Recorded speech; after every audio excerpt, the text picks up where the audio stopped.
Now kill every woman who has known man by lying with him. But all the young girls who have not known man by lying with him, keep alive for yourselves. That did not mean invitations to the tent for tea with manna. The booty remaining of the spoil that the men of war took was 32,000 persons in all, women who had not known man by lying with him, of which the Lord's tribute was 32 persons. And Moses gave the tribute, which was the offering for the Lord, to Eleazar the priest, as the Lord commanded Moses. What I've read to you is the English translation known as the Revised Standard Version of the Bible.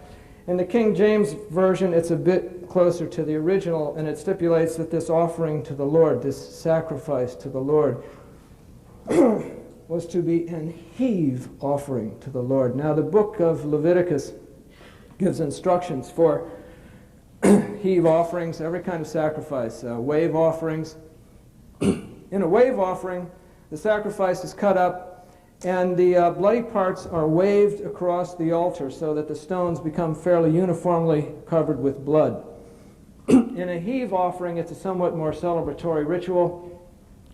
The offering is cut up, and the body parts are thrown into the air so that the blood goes everywhere.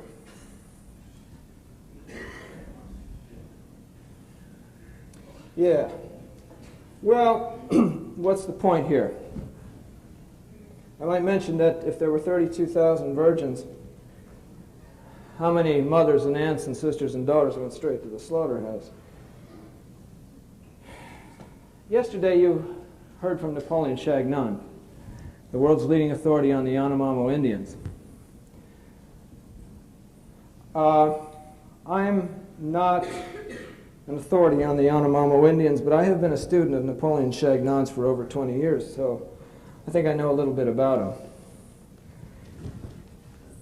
Oh, thanks, yeah. I didn't realize I needed that. Yeah. What was the water of bitterness?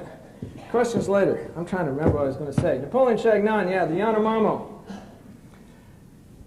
I would venture to say that if you approached a group of Yanomamo men who had just returned from a spectacularly successful raiding party, Yanomamo men go on raiding parties to capture women from other villages. And you can check with Professor Chagnon on this during the question and answer period. But if after getting these 30 women, they walked those 4 sleeps home, and then you said, well, you should kill half of these women because they're not virgins, and then take 2 or 3 of the virgins and cut them up and throw their parts in the air so that blood goes everywhere, you know, sort of a red overlay on all these yellow vomit spots that are all over the ground there. There's a little modern art. They would think that was the most perverse idea they had ever heard. Indeed, I would go so far as to conjecture that they would be morally indignant at that suggestion. So what's the point? The point is, if you're choosing a moral model and a God to enforce that model's moral code, it would take a tremendous feat of imagination to do worse than to pick a culture which performs and a God that commands practices that would cause revulsion in Yanomamo men.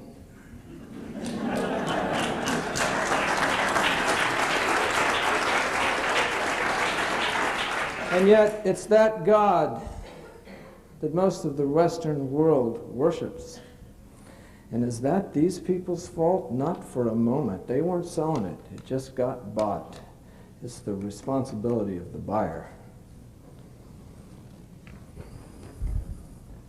I'm going to skip one here. Now, I don't have time to give you more examples of what I'm talking about because I want to move on to what I hope will be a suggestion for a better foundation for morality. So I'm going to cheat, and I am going to lean on an authority, not my authority, but my hero, and a guy who I think cuts the mustard among skeptics. Whenever we read the obscene stories, the voluptuous debaucheries, the cruel and tortuous executions, the unrelenting vindictiveness with which the Bible is filled, it would be more consistent that we called it the word of a demon than the word of God. It is a history of wickedness that has served to corrupt and brutalize mankind, and for my part, I sincerely detest it.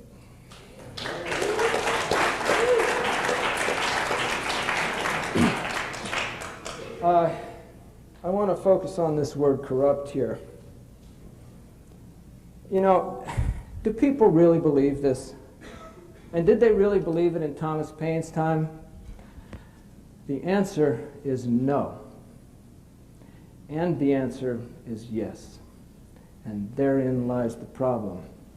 And Thomas Paine had a blinding insight into exactly that problem. Infidelity does not consist in believing or in disbelieving. It consists in professing to believe what one does not believe. It is impossible to calculate the moral mischief, if I may so express it, that mental lying has produced in society. When a man has so far corrupted and prostituted the chastity of his mind as to subscribe his professional belief, that is, the belief he professes, to things he does not believe, he has prepared himself for the commission of every other crime. Yes. Indeed. I came here today to talk about prospects for morality and foundations for morality. And the first message I want you to try on is that if this is the foundation, the prospects aren't very good. Now, if anyone here isn't convinced of that, please read Thomas Paine on the Bible. Read Isaac Asimov on the Bible. 2-volume set, it's great. Read Steve Allen on the Bible. He's written 2 books on it. They're quite good. Read my article in Skeptic and my rejoinder to critics in the most recent issue. A little plug. And most of all, read this. And by read it, I mean do something that very, very few people do, but do with every other book, and that is start on page 1 and go every word, every paragraph. You'll find it so boring for a very little while, but then you'll catch on. It is riveting. That's how I got started. Just one day I started innocently reading the Bible. I was invited to a Seder. I figured I've got to know what's going on here because this is my girlfriend's house and all. Well, I haven't stopped. Anyway, I want to move on to my more positive message today.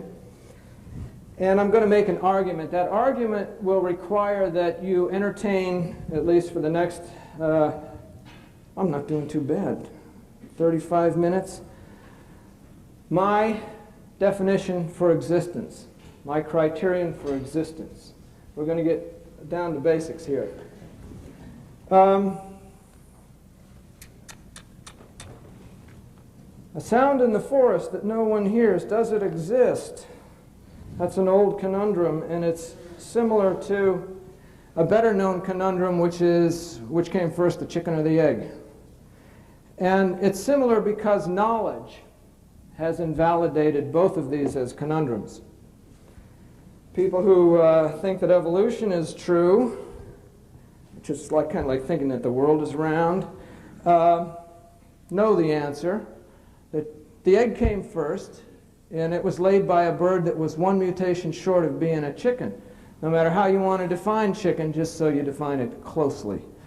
Well, with the sound, we know now that sound waves move billions and billions of molecules along the length of their radiation into positions that those molecules would not otherwise have occupied.